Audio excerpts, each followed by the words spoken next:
I am the tofu golem. Please enjoy the video. You begin by reproducing the leak reliably because guesswork wastes time. Start your profiler and capture an initial heap snapshot. Make sure to record GC logs and timestamps. Next, isolate the process in a controlled environment and reproduce the issue with consistent inputs or load. Once done, reduce noise by disabling unrelated services and third-party plugins.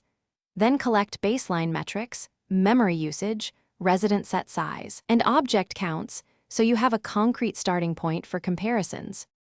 You now analyze differences between snapshots to spot which objects grow over time. Focus on retained size and allocation rate. Use allocation stacks and reference graph traversal to find why objects remain reachable. Check for static collections, event listeners, or unclosed resources. Once you locate suspect code paths, add targeted instrumentation and short-lived tests to confirm causality. Make iterative small changes, rerun the workload, and compare results until you have a minimal patch that reduces retention and stops growth.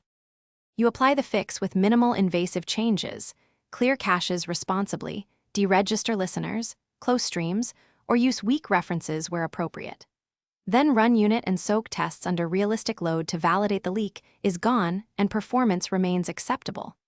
Once verified, deploy to Canary or staging and enable memory monitors and alerts for rate of growth and % retained thresholds.